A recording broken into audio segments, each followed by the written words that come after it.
Okay. The door to nostalgia and then Nostalgia DAO.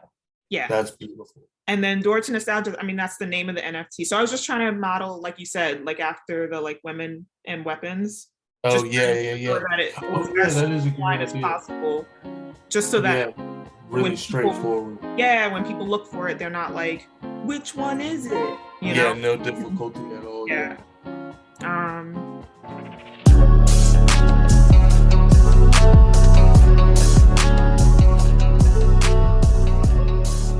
So that was like an aha moment. It should have been obvious, but I was kind of, I don't know.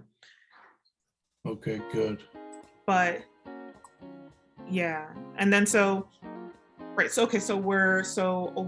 finish up uploading those NFTs this week, right? So by Friday they should be all up and we can look over them and see how that's do they have any type of properties with them or anything like that? Yeah, well, of course. I mean, properties in the sense that, certain ones have different backgrounds and different door shape and different. Okay. There's properties. Okay.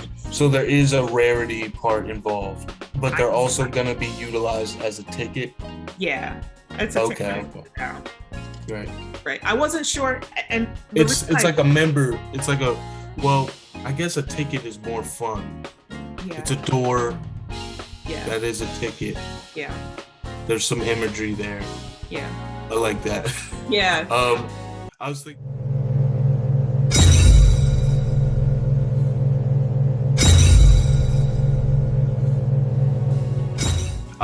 Like if you were to like write it out as like a membership thing, it's just like Bored Apes, just like every other. Yeah, I saw like somebody did like a basic NFT that was like membership to my DAO, and I was like, that's so boring and ugly. Like I would never purchase it. I would not join your DAO just because your ticket is so boring. Like why do I even want to hold this ticket? Like I'm actually kind of hoping that people will buy them to enter the DAO, and that maybe even some people will buy them just to sell them for fun, right? I don't know. Yeah, exactly. Right? Because then that'll up the value. Well, yeah, both things essentially should be happening at the same time. Exactly. Not just buy it to get in the DAO, but actually like up the price a little, because I think one of the things that I'm afraid of, I'll be perfectly honest, and I was watching like our last video, and that's when I made the note at the bottom. I'm like, this is like the one fear. I do not want the project to implode. Like FWB almost imploded because. And how is that? So what happened was, right, they started building and then, people share. Well, then they started building too fast. Like they started growing too fast. Too many people wanted in. They tried to have an event. People tried to hijack the event and get in because they couldn't get any tickets because they weren't members and all this other crazy stuff. And so basically their infrastructure was not, it was just not. It wasn't built to scale like that. Yeah, it was not prepared for like and so I'm like, okay. So maybe like a member cap. Yes. So I was thinking if there's like a 10,000 person cap like this year, right? And then we can vote every year like what we're going to do, right? But if there's a cap, right, then I can we can manage that. I don't want to be doing more than HashLips to say it. I brought his name into it, but I don't want to like have 20,000 people showing up or attempting to show up at an event and then like, we're not prepared for that. And there's all sorts of other crazy stuff going on because of it, How many people, what are the biggest DAOs? What is the biggest DAO? I don't even know. I can't even tell you. You know what's funny about DAOs? Okay, so you have DAOs, right?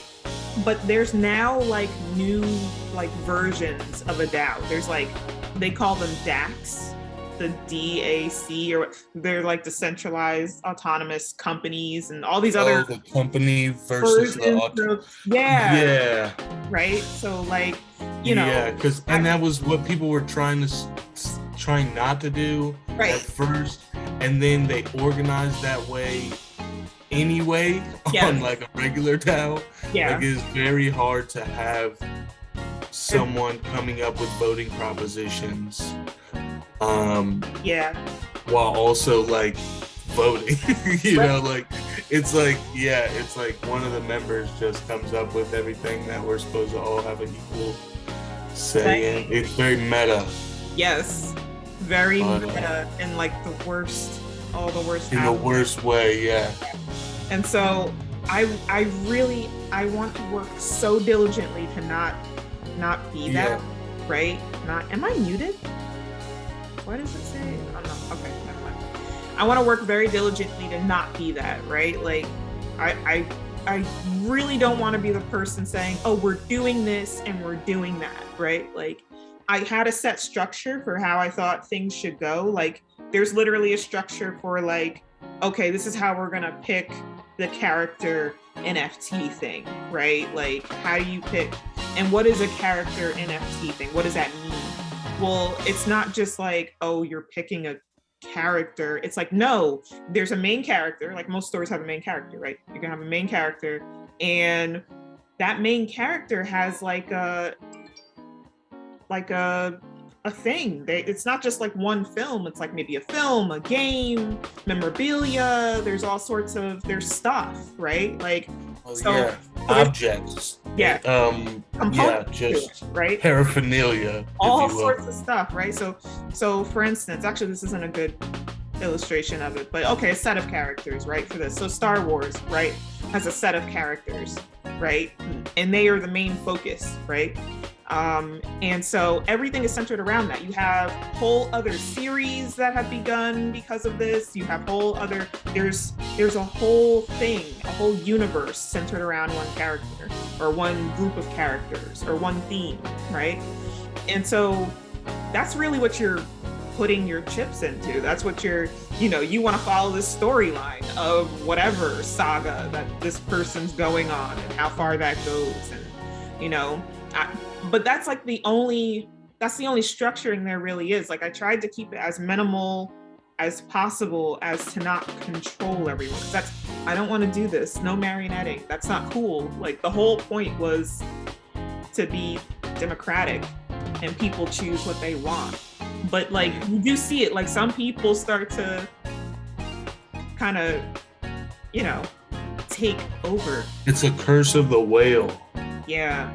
It is a curse of a whale. Like, no, I totally get what you mean. Wait, actually, I do have a question. As far as like the NFT, the character NFTs, are you talking about like physically, like your idea for the NFTs would be like things associated with like popular movies and stuff like that? So or were you talking like metaphorically? No, the character NFT is a franchise. I finally found the word. It took me a while, but franchise, right? Mm-hmm. So films have franchises, right? There's like the Matrix franchise, right? That's centered around Neo, right? You may say, okay, the Neo character, we're going to invest in the Neo character in that franchise, right?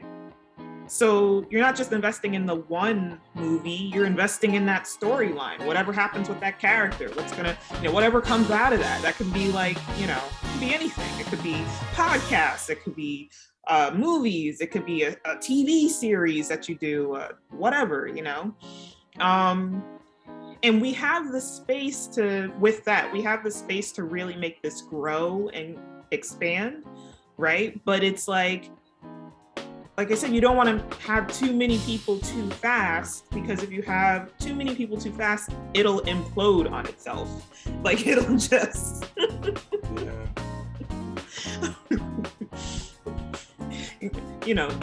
pacing it and keeping like a certain number of like people per time frame, I think is going to be extremely important.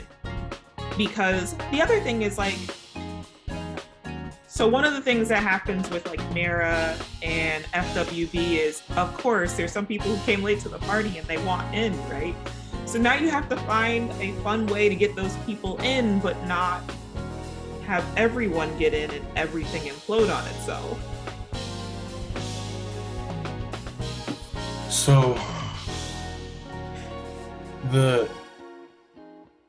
we actually want the DAO to be doing things, Yes. like not kind of just its own thing. Like it's not its own creation, its own device, but it's like a real, like a blog spot for people and to actually get things done.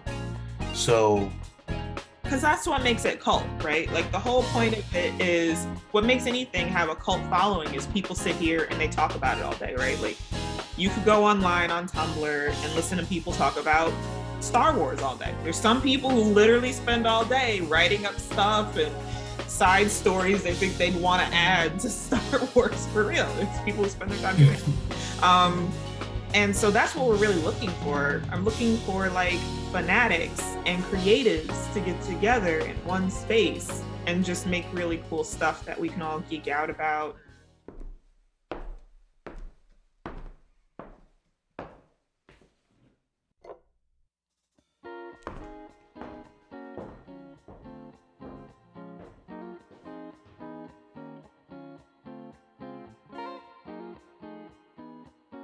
You know, because the other thing with films is films aren't like instant, right? It's not like YouTube where you shoot it right now and then that's it.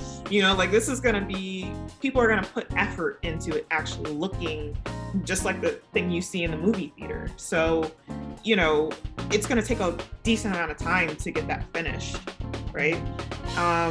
So in the in-between, we gotta have something to geek out about, right? There has to be something else to talk about. So I agree, like there's gotta be, we'll have to find other things to bring into the space, at least for the start, right? To kind of get the conversation going. And I was actually wondering about that, if you would be okay with that, kind of approaching someone with a finished product and kind of premiering it. A finished product?